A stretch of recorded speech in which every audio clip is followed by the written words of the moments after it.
Let's go.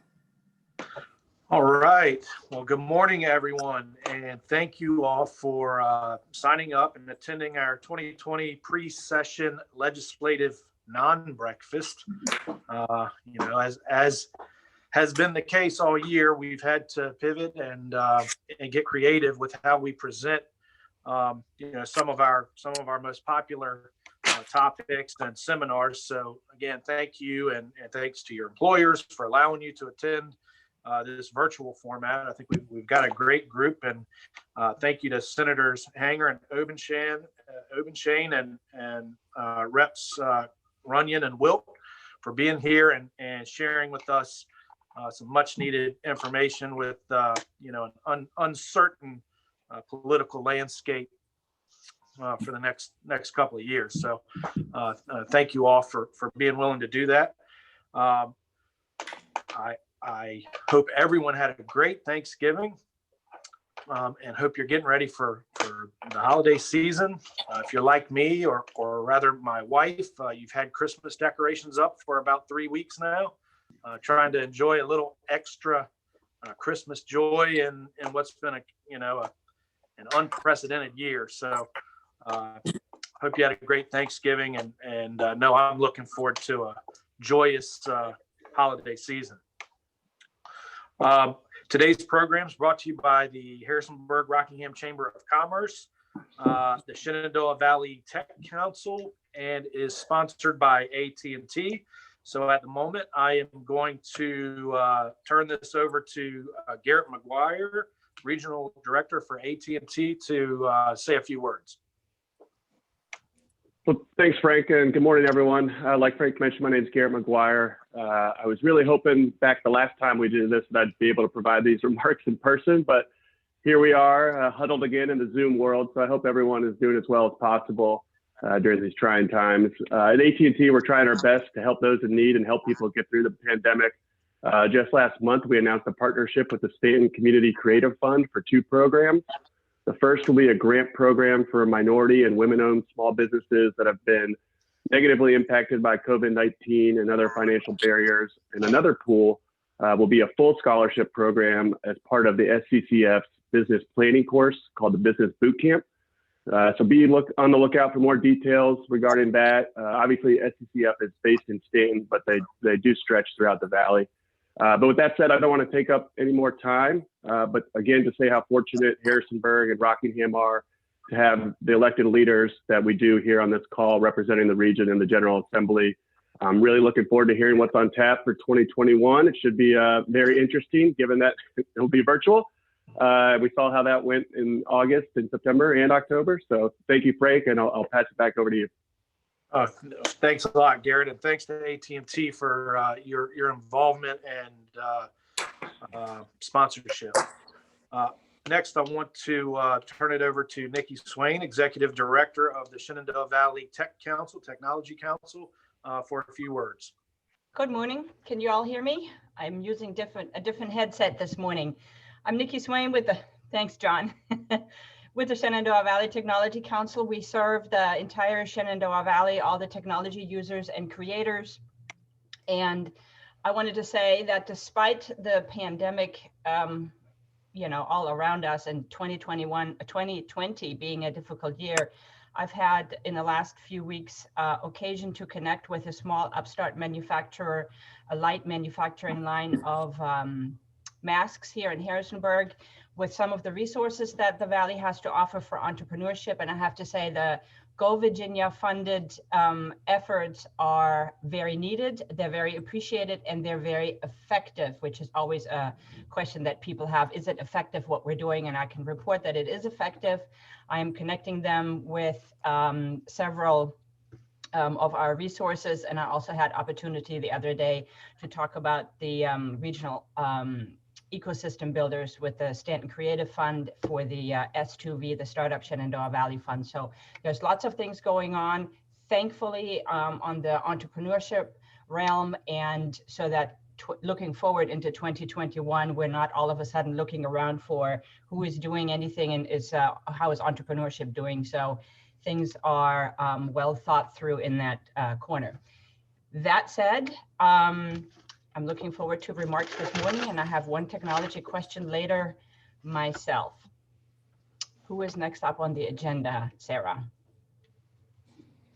I'll say a couple of quick things before I turn it over to Frank. Thank you, Nikki, and thanks to the Tech Council, of course, for everything you all do. I do want to just give a quick message to chamber members specifically regarding our business meeting, our annual banquet and business meeting. As most of you know, we typically hold that the first Thursday in January. An in-person, great event.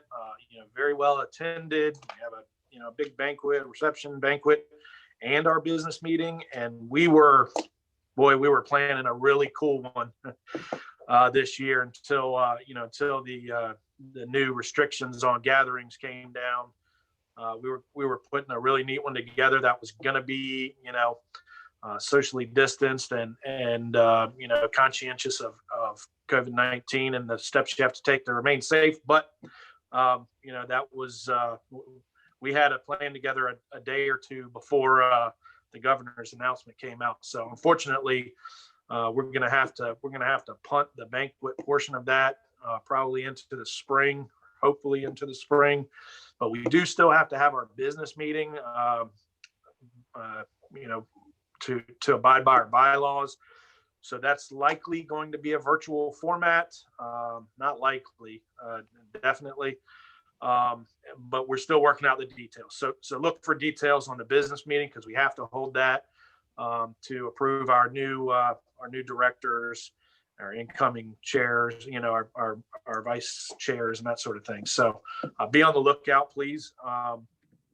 Also, this is a little bit of a bittersweet moment. This may be one of the last times Frank Tamburino moderates one of these things. So I want us all to give a virtual round of applause to Frank for his dedication and work over the last 11 years with the chamber. I know, as most of you know, Frank's retiring at the end of the year, and we are in the middle of a candidate search now, and we have a good pool of candidates that we'll start interviewing here very soon. So just wanted to give you an update on that. And again, thank you, Frank, for all of your work. Hope you enjoy doing this today. I know this is one of the things you really, really enjoy. So with that being said, I'm going to turn it over to Frank for introductions. Thank you, Frank. I appreciate that. Yes, this will be one of my last sort of official duties. Although, again, I want to make sure there's a good transition. We've talked about that internally as well. Obviously, the chamber's got a very big interest, which is why we do both the pre and post-session breakfast, partnering with other organizations like the Tech Council, again, with good sponsors like AT&T and then some other folks, usually in the spring as well. We just, again, the chamber really is in the business of business. We want an environment that promotes business, which obviously then promotes employment and quality of life, and it just it keeps building on from there. So, this is one of the things we always have felt was very important, not only working locally, but also working with our state representatives, national to a certain degree, but definitely state representatives, to make sure, again, Virginia business climate is what people need and expect to be successful. So again, I appreciate everyone being here today. Would have loved to have breakfast, same as everybody else probably is on this Zoom. But having said that, we'll get into the program after one quick commercial for Shop Local. This is the holiday season, as you know, and we always do Shop Local. So we have been doing that. Go on the Chamber's website, look at the Advocate, you'll see the participating businesses. This year, as much as any other year, I think everybody realizes that you've got to support your local businesses. It's been an odd year.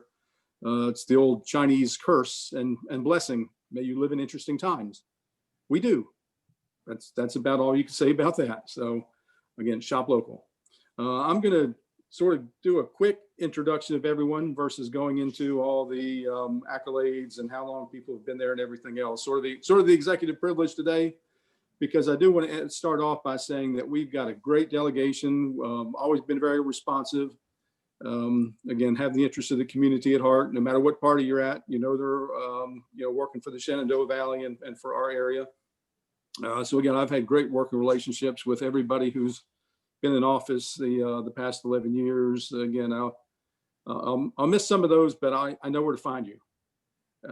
So with that, I'll give the quick introductions here. Well, let me give one more plug, because we've got the delegates and the representatives and the senators on here, but who makes everything run behind the scenes. So quick shout out to Holly and Jenny and Patrick and Chad, because they're the ones that on the front end, when we do things like the Take Leadership down in January, everybody else is busy. They're busy, but they always make sure that everything runs smooth for us. So again, just, if they're not on the call here, please pass again my thanks on to those folks as well. So with that, I'll just go right down the list. Like I said, won't take a whole long, but Emmett Hanger, District 64. I think everybody on here knows Emmett. He's the I want to say the grandfather of the group. He's the senior member of our delegation, our 6-member delegation. We do have 2 that are not on here. Rob Bell represents part of this district from Charlottesville, comes over and takes in Elkton and some other areas in the eastern part. And then Todd Gilbert comes down and takes in some of the northern part around 10th Legion in that area. So Emmett is our senior representative, senator. And again, we really appreciate everything Emmett does. You've probably seen his name on the constitutional ballot for redistricting. So Emmett has his fingers in a lot of things that are very influential, but also very needed in the Commonwealth. Senator Mark Obenchain. Mark represents Harrisonburg, and then he goes up in the Northern Territory and goes over the mountain, covers some of the eastern portions. He's got a fairly big district as well. Mark is great in terms of things like law, commerce, anything that again relates to business. He understands it because he's also a small business person himself. As are our other 2 delegates. I'll go Chris Runyon first, because he's District 25 and Tony's 26, although Tony is the senior delegate here. Chris, of course, Eddie Edward Signs, so he understands, running a business, former chamber. Guess they were presidents or president at the time. And again, is our newest member. Has been there for a couple sessions though now, or a couple years now. So he got the lay of the land fairly quickly. And again, has a lot of interest in small business and fairness in terms of business climate. Delegate Tony Wilt. Tony was also a former president of the chamber years ago, board. And District 26, Tony is Superior Concrete, and has been, Tony was at 2010, I believe, special 2010 or 11 special election there. And again, Tony's just really solid in terms of understanding the lay of Richmond and working with both parties.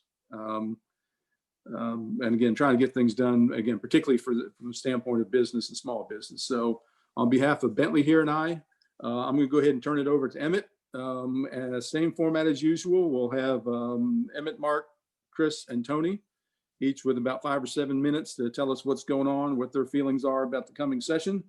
And then we'll go into some questions, both prepared and from the folks in attendance. With that, make sure if you're not on mute, or if Sarah has not muted you, make sure your microphones are muted, and I'll turn it over to Senator Emmett Hanger. Okay, well, thank you very much, Frank, and thank everyone for joining in to this Zoom conference here this morning. We're talking about all the differences this year. Well, 2020 has been very different. It looks like 2021 is going to start out different as well, because we're not out of this yet, and it's certainly impacting all of your businesses and your work in the community and your family relationships. But the legislature, sometimes we get confused when we don't have our standard protocols. So I would say we are confused at this moment because we're not sure exactly how we're going to operate in order to be efficient, in order to be visible to those of you who have a need to pay attention to what we're doing. And I'll speak just to the Senate, and I won't go on too long because Mark will have a good bit of information to share as well, I'm sure. So I don't want to take it all. But in terms of format, and Tony and Chris will speak to this, but I think they're going to continue to be virtual. The Senate, of course, during our special session, we headquartered ourselves at the Science Museum in Richmond. We have a pretty good setup there where we're spread out, socially distanced, and we have everything set up there so that we can communicate effectively. Our plan right now is to go back there for the sessions to actually be in Richmond during this next session. The problems we haven't sorted out yet. Normally you all would come to visit us, as well as constituents, lobbyists, all types of people with an interest in what we're doing at the Pocahontas building now and at the Capitol. Well, right now, and there was a ruling this past week within our leadership that we would not have that open to the public, the Pocahontas building or the Capitol this year. And as we meet down there, we'll be reaching out, as we did in the special session, with video conferencing, which is better than nothing, but it leaves a lot to be desired in terms of the ability to communicate effectively when we're working in committees, particularly where we need input from the citizens we represent. We need input from the lobbyists that are paid to be there to represent you. And so it will again be a different situation.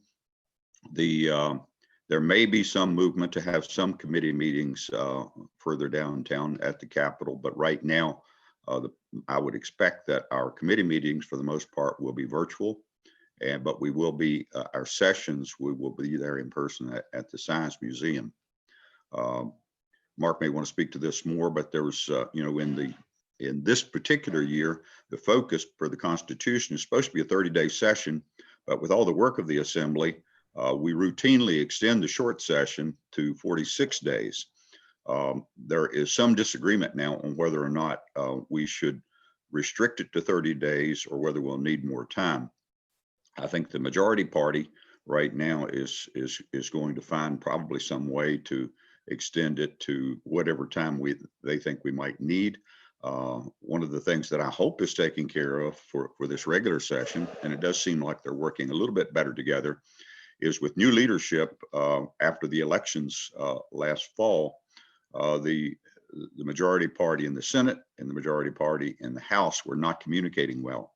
So as a result of that, our special session, which could have been wrapped up, most of us were hoping that have lives where we have to do things back in home and earn a living, we're hoping we'd be finished up in about a week.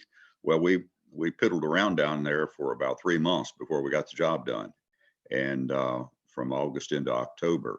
And so right now, it's very important that the House and the Senate get on the same page so that we can have an operating resolution so we can work to a deadline and get our work done.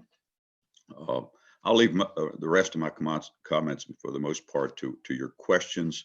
There are a number of areas that I will be interested in looking at. I will say from the Senate side, we're going to restrict our ability to put in bills because of the somewhat awkward environment in the short session. In the past, it's been somewhat unlimited. This year, we are looking at a total of 12 bills. We had a pre-filing period where we were supposed to request draft legislation, and we were limited to 8 pre-file bills and then 4 additional bills for a total of 12 bills that each member can file during this upcoming session. So that restricts us a good bit, although for me, I don't think it'll be a problem this year. I normally have a fairly significant agenda that I've developed through the year with my commission work and other committee work. This year, that's not the case. We've not had the opportunity for meetings to work up much of an agenda. I do have, half a dozen areas that I'll be working on. Certainly the budget is a focus. I still am one of the senior members. I lost my position as co-chair of the Senate Finance Committee, but I was allowed to retain a position as co-chair of the Health and Human Services Committee. So I'll be spending most of my time while we're in Richmond during this session working on the budget and all the issues related to that, which are obviously issues related to agriculture, as we struggle to implement BMPs to clean up all the waterways leading into the Chesapeake Bay, mental health, telehealth, transportation is another area that I worked on a lot last year and will be working on again this year. So again, thank you all for this opportunity. It leaves a lot to be desired when we can't have our bacon and eggs together and chat over the table, but at least this way we can communicate fairly effectively. Thank you. Well, I'll jump right in. It's good to be with everybody. And first of all, let me say to Frank, congratulations on a successful ride. You've done a great job. I've loved working with you. Really appreciate everything you've done for the Chamber, for Harrisonburg, Rockingham County, and we're really going to miss you. So thanks, farewell, and I certainly expect to see you certainly at Virginia Tech football games, okay? You know where my parking spot is, so stop on by. Hey, Emmett did hit some of the points that I think are going to be significant. We did have an unprecedented year in every respect in 2020, whether we're talking about family relations, business relations, legislative relations, you name it. And I certainly hope that we're not going to experience the same in 2021. I hope that we're going to get back to some degree of normality, but it looks like we are going to start the legislative session much as we ended this past year.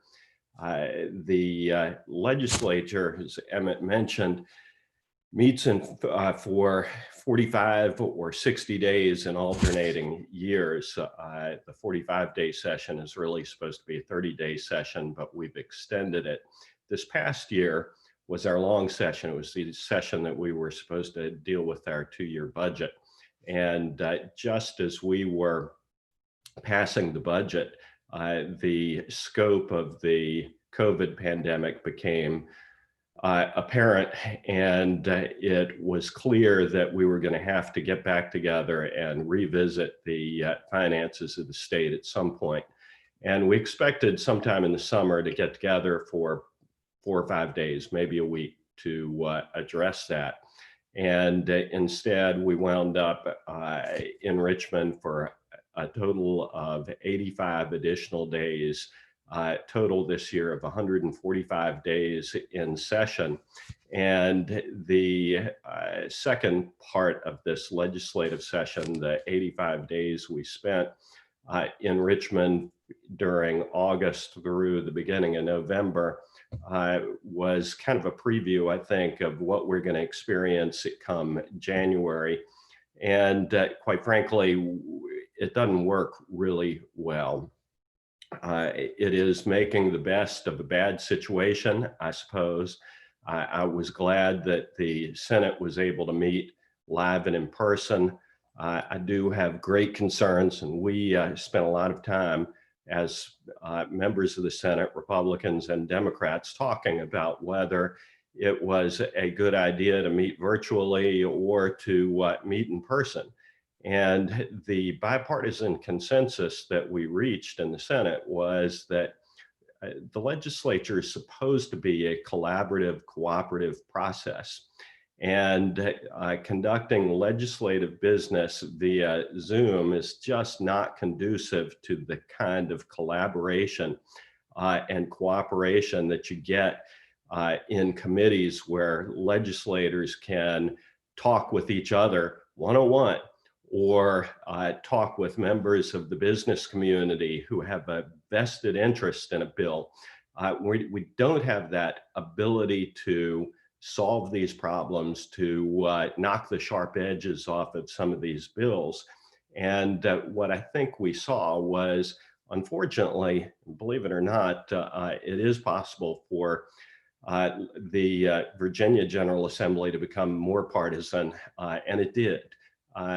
You know, I've long said that one of the big differences between Washington and Richmond is the degree of partisanship. Now, you may read about the partisan divides in the newspaper, and they are there, no question about it. We have cats and dogs issues that represent issues that Republicans and Democrats are supposed to disagree about.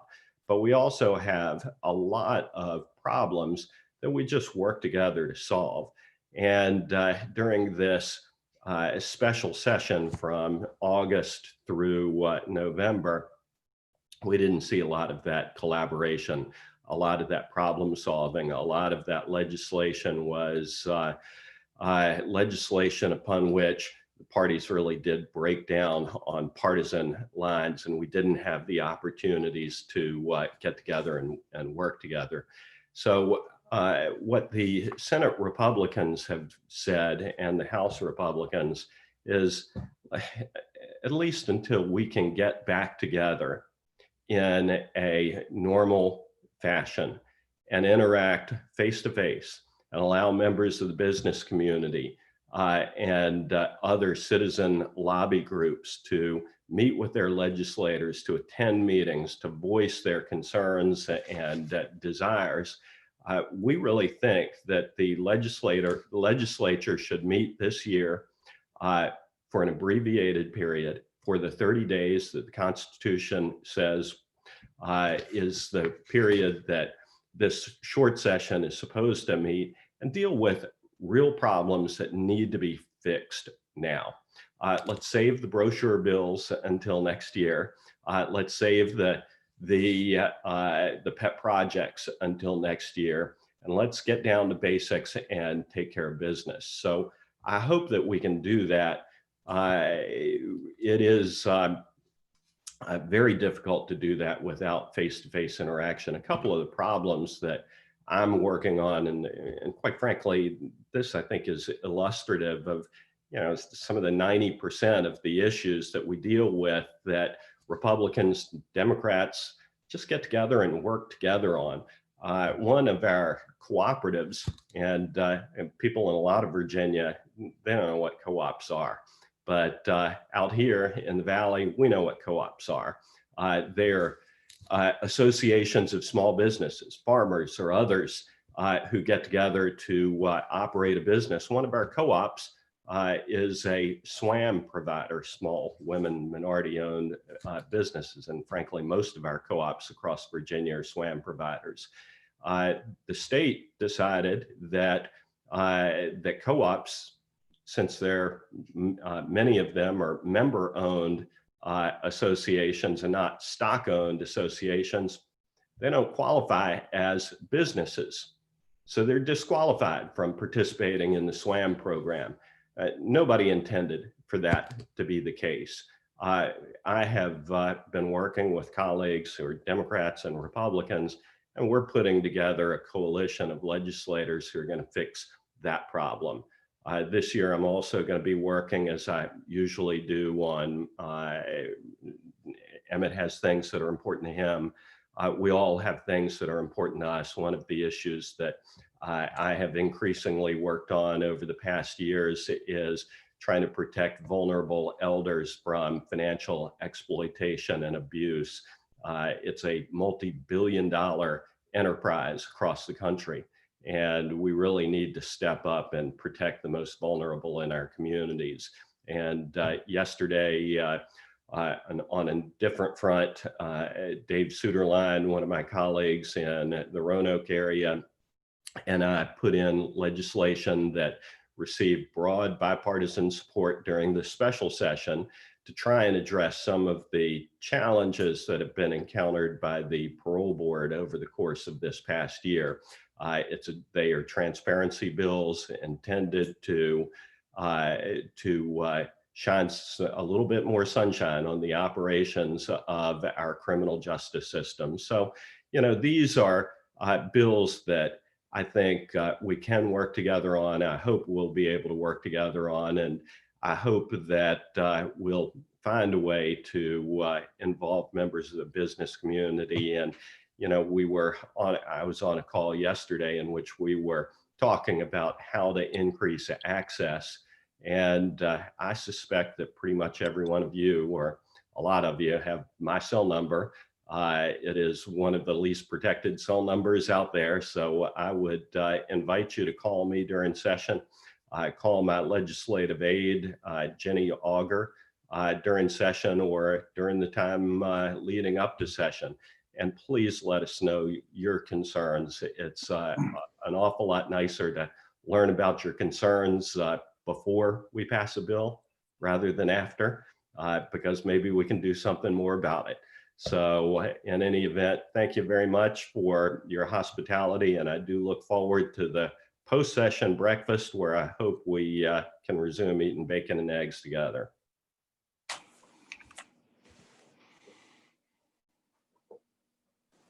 Chris, you're on. Thank you, Frank, and congratulations, Frank. You know, it's been my privilege to work with you for the last 11 years.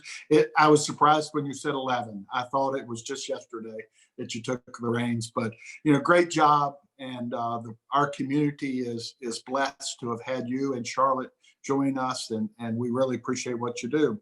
And I also want to thank the chamber, the sponsors, and most importantly, the members, the folks that are participating today, but the members that participate throughout the year.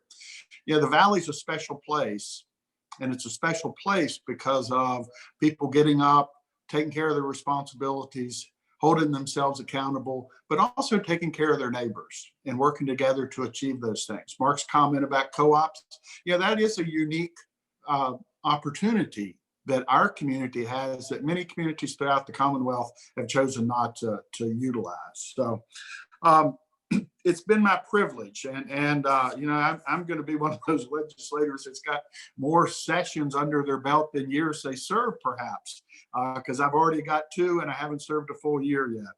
And to comment on I think Mark and Emmett's comments both about the special session, one of the big surprises I had is how much work we didn't do in an 84 or 87 day period. In reality, folks, we did about a week's worth of work, and not all the work was good. Matter of fact, a lot of the work was not good. But that surprised me with how ineffective the legislative process here is in this virtual thing. And I was thinking about this morning. We were joking before everybody came on about this was the no breakfast, but Jennifer and I were really fortunate. We had a neighbor bring us some sausage and pond hoss that they butchered recently. So we had eggs and pond hoss and sausage. And I was thinking, you know, the chicken is pretty committed to breakfast this morning, or involved in breakfast this morning. The hog was very committed to breakfast this morning. But Jennifer and I and Frida, our dog, we enjoyed it. Now, Jennifer and I enjoyed it a whole lot more than Frida did because she just got to observe. And that's kind of what's going on in a virtual session. As legislators, we get to vote and we get to hear debate is stifled. It is very, very difficult to have an exchange of ideas and to build those relationships. But as constituents, you're all kind of like Frida. You got to sit over there on the sofa and watch us consume. And I think that we need to recognize that what we're doing is not what representative republic democracy should be. And I agree with the senators that we need to deal with what we absolutely have to and get this done and get home. And then as we get out of this pandemic, the vaccine coming along, let's get back to normalcy so our citizens are really in control of state government. We have a number of issues that we're looking at. And what I'm trying to do is recognize the things that make a difference in people's lives every day. And so we look at the top 4 things that my great legislative assistant, Patrick, deals with on a daily basis, and I'm involved as well. And those are unemployment issues. We've got folks that the unemployment system has just collapsed around them, and they're really struggling to communicate with the state government and have things that they actually are due paid to them. DMV access, and it doesn't matter if you're trying to get a learner's permit or a commercial vehicle licensed and registered to get on the road, or tag, in some cases, tag renewal or license renewal. There are challenges, and there's significant challenges. So we're working hard to offer some opportunities to create additional DMV access without being fiscally irresponsible. Broadband continues to be a top of mind issue. I think Emmett may have mentioned telehealth is one of his priorities, mine as well. And one of the things that we're trying to address is how can we provide more access in an affordable, high quality way to healthcare. One of those options is going to involve telehealth. So we're working on that and trying to remove some of the obstacles in the broadband field that is keeping people from actually having adequate service. And let's see what else. Burdensome regulations. I was thinking about this. You know, a number of chamber members reached out over the summer as the new Dolly temporary emergency regulations were imposed, and now as they've become permanent, and with significant concerns. And I think it's fair to say most folks felt like that there was little opportunity to have a discussion to be able to make those regulations impactful in a positive way, as opposed to being burdensome and overarching. And so we're going to work some things on that. We've got some specific ideas that we're asking the Commonwealth to look at to improve those circumstances. I think at this point in time, you know, I'll be happy to answer questions, but we're focused on achieving. I want to thank my fellow senators and delegates because they've taken me under their wing and given me tremendous opportunities to learn and to listen. It is amazing how much you can learn when you listen. And so these folks, Tony in particular, has really helped me understand the process and get ourselves positioned. And I think as a community, we're really blessed because all of our elected officials have different interests and expertise, but we come together and work together for the benefit of everyone. So echo Mark's comment, please reach out to us. We're always available and looking forward to the rest of the conversation today. All right, Frank, this is Tony. I guess I'll jump right in. Want to first thank you and staff for pulling together this breakfast, making the best out of a unfortunate situation we find ourselves in, but that rolls through here, whether your Thanksgiving dinner or whatever. We're playing the hand we're dealt, so to speak. But again, thanks for pulling this together. And I want to echo, Frank, everyone else's sentiments on your retirement. I want to thank you for the tireless job you've done, leading the chamber through these years. But just thank you for your efforts. I trust that you are leaving the chamber a little bit better than you left it.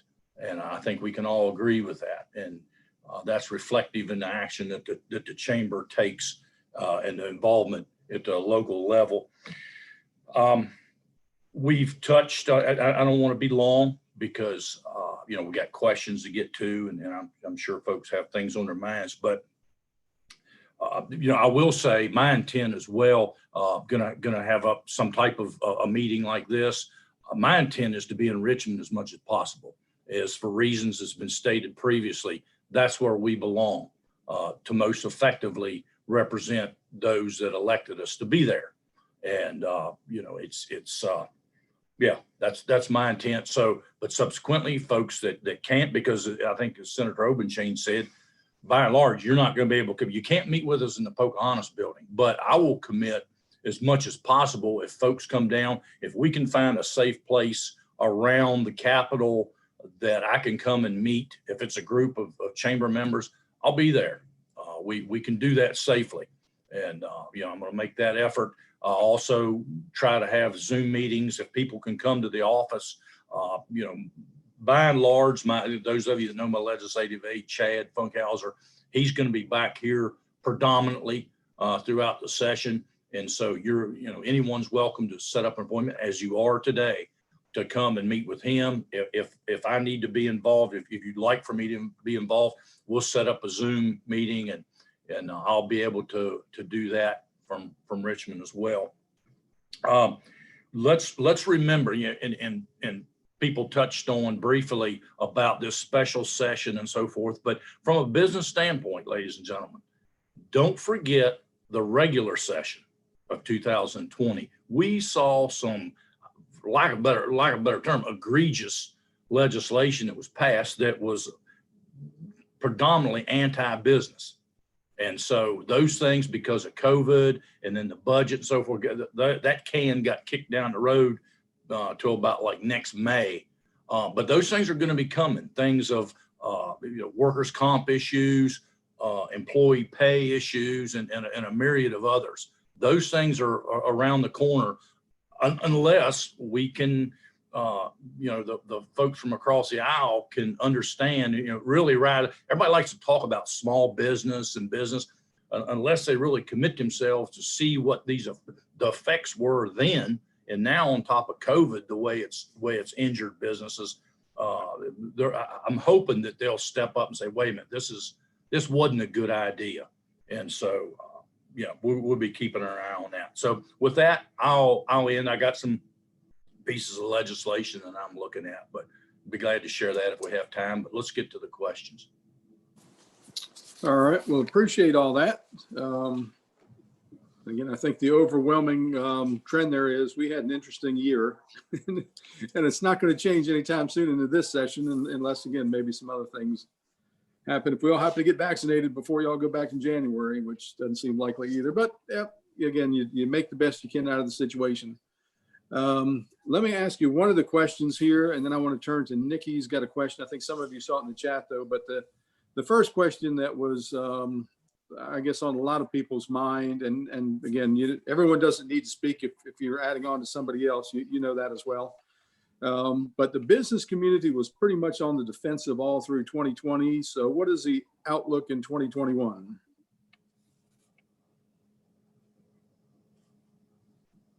And we'll see who jumps on first. Mark, looks like you're ready. Well, Frank, you're right. The business legislation during 2020 was robust. It came with the change in control of the both chambers of the General Assembly. This session, we dealt with the minimum wage. Small businesses, particularly in rural Virginia, are very concerned about the impact of the increase of the minimum wage. We have very different communities across Virginia. Not everybody's like Fairfax, and it may not be a big deal, as one of my Senate colleagues, Dick Saslaw, says, to impose a $15 minimum wage in Fairfax County. But I'm telling you, it is in Page County and in Rockingham County. For some small businesses, it could mean the difference between survival and failure. So we're going to see more of that collective bargaining. We passed legislation last year that expands public sector collective bargaining. Many on the of my colleagues from across the aisle believe that we did not go far enough, and we're going to see more legislation that's going to expand that and make us more like New Jersey. So for whatever that's worth, the energy legislation that passed is going to make it much more expensive to heat our homes, to operate our businesses. There was an effort to repeal our right to work law, and multiple efforts to undermine our right to work law during session. Those didn't get very far, but they're coming back. They are coming back. And so we're going to have to deal with this. And, our friends in Washington, that's a full-time job for them. Those guys have no connection with the realities of meeting a payroll, of operating a business under the rules and laws that they pass. And one of the great things about the way that our system works is we've got to come home and run businesses under the laws that we pass. And I think one of the big problems with expanding session to 140, 150 days is we're moving more towards a full-time legislature and disconnecting our legislators from the realities of the business world. So we need to be cognizant of that. Does anybody else have anything to add on there? Yeah, Frank, I'll just, a couple examples, as the senator mentioned. and I referred earlier in my opening comments, going back to the regular session. They just a couple, hopefully the membership was aware of some of the, I mean, it's just, it was a broad array of just egregious legislation. And, it's like dealing with workers' comp. Small things like requiring the employer to brief, if you will, an employee that's filed for filed a workers' comp claim, that the employer has to update them in like 30 days, whether whether their claim is going to be approved or what. I mean, anybody with any little bit of common sense works in it, that's ever been in the workforce, realize that's not how it works. Okay. We all have workers' comp insurance that's taken up by the carrier. They contact them. The employer, oftentimes we're as much in the dark as the employee that made the claim. And so, but no, indeed, there was no hearing of that. This is on the House side predominantly. There was, we're gonna move forward. We're gonna make the employer determine the outcome of the claim, and also like wage theft and so forth, to the degree that if there's a subcontractor that's not paying their employees, those employees can go back against the general contractor. And frankly, and everyone else, I mean, I argued till I was blue in the face with people say, look, these are all contractual agreements. You can't hold the general that it oftentimes could have already paid the subcontractor. And I get it. No one's for wage theft, but you go after the person that's not paying the wage. You don't go up paying the general contractor. But anyways, those are just two examples. And as Senator said too, there's the right to work, things like this that didn't make it. They'll be coming back. We'll be seeing more of those. And Frank, I want to say the membership, I think I do this every time, and maybe you and the membership gets tired of hearing it, but I want to personally thank the Chamber of Commerce. I mean, all the local entities, but also at the state level, because when we were in the committee hearings, and this goes back to what, opening comments, when we had hearings, everybody didn't get that was opposed to this stuff, didn't get to speak, but at least they got to stand up and raise their hand. And here's this committee looking out on a sea of people that says this is terrible legislation. At least you got to look them in the eye. Okay. And I want to personally thank the chamber for the members that support the chamber, and it flows uphill to the state organization, that they were there when the chair, if the chair asked for those to come speak in opposition or in favor, and oftentimes when they weren't given collectively, they weren't given like three. Okay, everybody wants to speak. You got 3 minutes total. And I mean, I get some of that, but it was just completely shutting off any conversation about the legislation. But I'll get it right. Thanks to the chamber was there tirelessly. Every time one of these bad bills came up, there was the chamber that came up to the lectern and said, this is bad legislation. I'm paraphrasing, but they stood up for businesses. They stood up for the membership that's on this call, this meeting, and I appreciate that. All right, let me shift gears a little bit and Hey, turn Frank, it over before to you do, Frank, Yep. I'm sorry. This is such a critical issue to me. Let's talk about, there is a definite anti-free enterprise, anti-business philosophy that has come out of the House since I've been a member.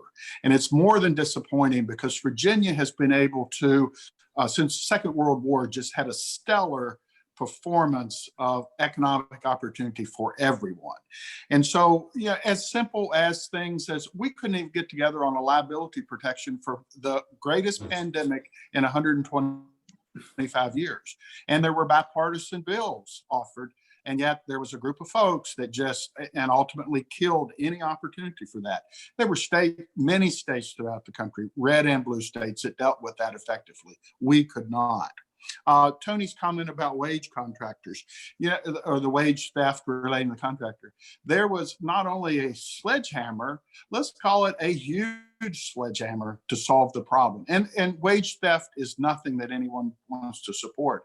But the bill that was created is so overwhelming, so expansive, that I'm not sure any contractor knows exactly what their liabilities are going to be given on what other people may do. And that's not fair. Those burdensome regulations impact economic growth.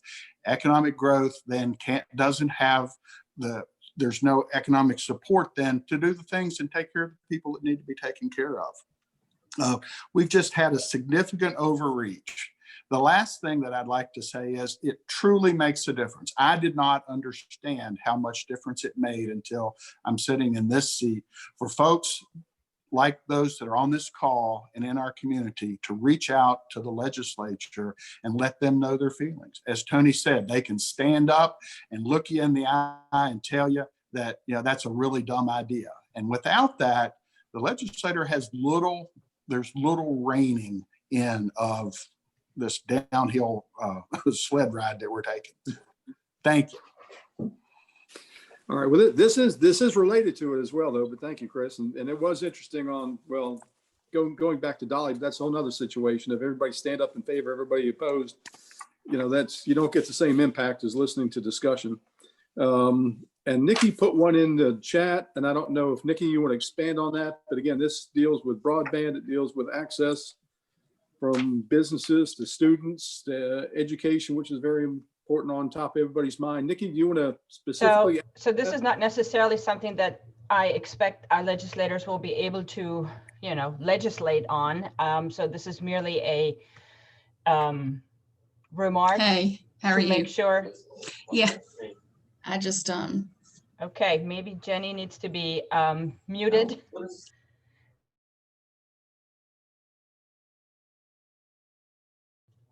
All right, I'll unmute myself. Anyway, so this is not, I just want to bring this issue to everyone's attention. It looks like in January and February, Comcast will give its Xfinity customers who are not on unlimited plans a data cap and will throttle speeds after that. And the data cap looks to be 1.2 terabytes. And then starting in March, non-unlimited customers who exceed the 1.2 terabyte data cap will be charged $10 per 50 gigabytes of data for a maximum of $100. So that yesterday we had a board meeting, got our attention because, of course, I looked at my data usage here at my house. So this is for households. This is not for businesses.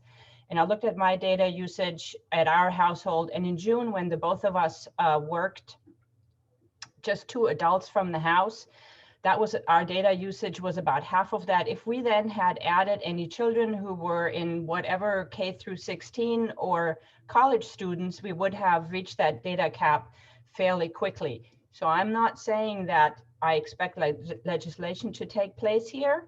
I just needed to put that out there because some of the employers that I talked to yesterday at our board meeting said people working at home, and if there's more than 2 people, this data limit is quickly reached. So I just want to bring that out for everybody's perking up of ears. I have not connected with Comcast about that yet. Of course, I have connections to Comcast. This is only a topic that came to my attention yesterday. So I'm looking to connect with Comcast about this topic hopefully soon and see what they might have to say about it. But this affects 12 states, not just the state of Virginia and not just our region, but this is a topic for about 12 states on the East Coast.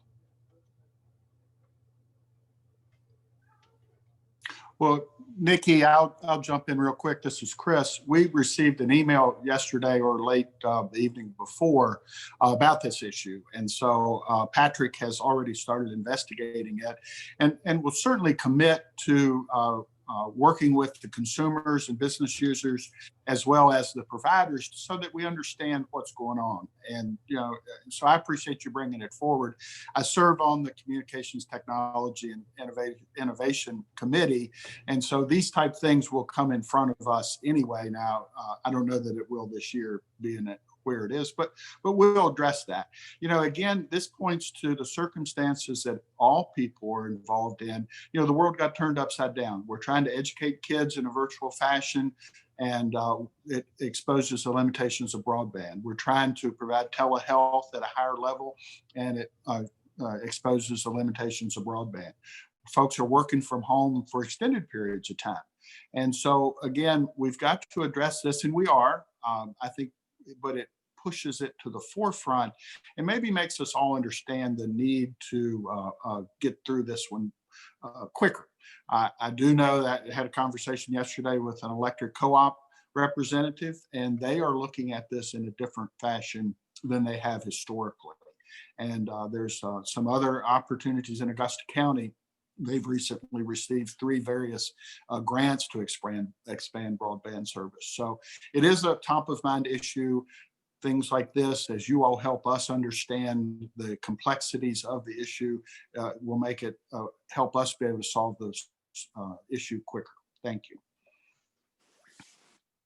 Nikki, All right, it sounds to me Good. like this is something creating opportunities for some of the competitors. Glo Fiber is growing in our community.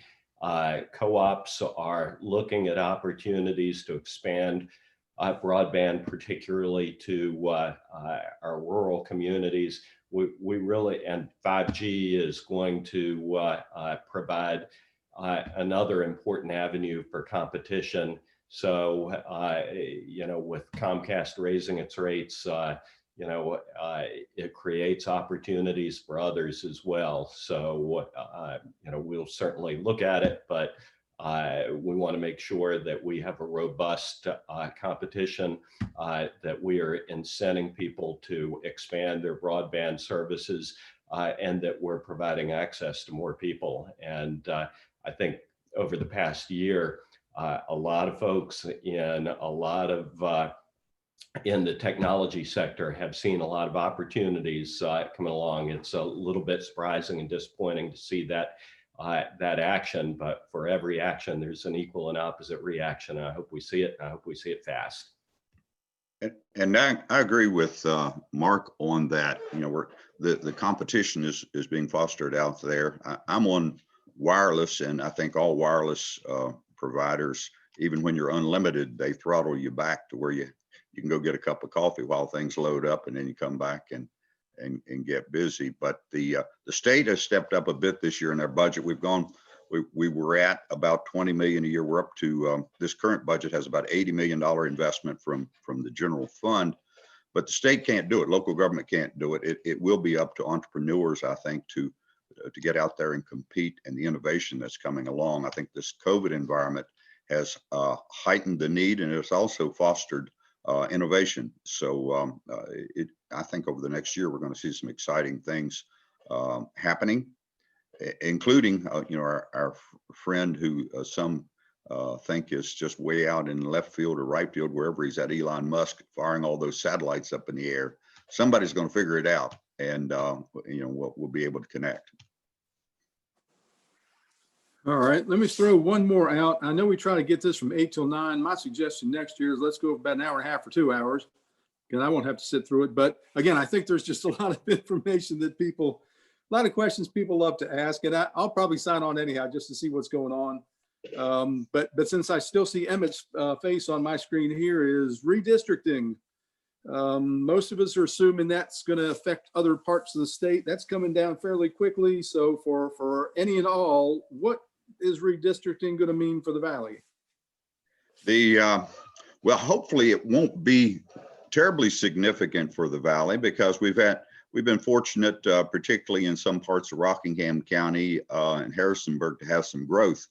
But it's with the redistricting commission. Hopefully, it will be will create a product that will demonstrate more fairness across the board. But the truth of the matter is, for rural Virginia, we're going to lose again. We're going to be those in general, those who represent rural districts, whether you're in the House or the Senate, you're going to have to pick up additional real estate in order to keep pace, because the growth obviously has been in Northern Virginia and some parts of the Hampton Roads area, the Golden Crescent, as it's referred to. It's very obvious, when we have that kind of environment, that it's very difficult for us. That's why we have to band together as a team in rural Virginia, because we can easily get outvoted, and there's sometimes a different mindset in urban Virginia. It was eye-opening to me. I was fortunate to be at the table when we had budget conference this year. The selections were made, and when I sat down, there were 6 people at the table, 3 from the House, 3 from the Senate. And I realized then, as I sat there with them, that all 5 of the other members of the conference committee determining the budget were from Northern Virginia. So we're going to, that's going to be an issue that continues even as we attempt to draw them in fairer ways, eliminate most of the gerrymandering. We're on a trajectory right now where the legislative members of the 16-member delegation that will be charged with the responsibility have been selected. And the judges are in place now, and we're receiving applications for the 8 citizen members. So if anyone listening here now has an interest in serving on that, there are only going to be 8 members, citizen members statewide, but applications are currently being accepted, and there's a website with a lot of information on that you can key on and fill out the application online. All right, with that, I'm going to go ahead and turn it over to Sarah Cheverton. Sarah is the chair of the Shenandoah Valley Technology Council, and she'll wrap us up here today. Yes, thank you. I am Sarah Cheverton, the president of the Tech Council, and I just want to say how much the relationship between the Tech Council and the Chamber, the partnership doing this every year is just phenomenal and extraordinarily helpful to hear from our representatives in the legislature. So thank you all so much for your time. Thanks for being here. We are so thrilled to be a part of this and very happy to hear conversations about technology and want to continue to help provide information and get information in whatever way we can. So best wishes for everybody. Best wishes to you all in the legislature for working through this challenging time. And we look forward to new things happening in 2021. Thank you. Yeah, thank you, Sarah. And with that, and again, we may not have gotten to a couple of questions somewhere in the chat. Hopefully our delegates and senators will take a look at that. Thank you once again to AT&T for sponsoring this event. And at that point, we are adjourned. Everybody have a good day. All right. Thank you very much.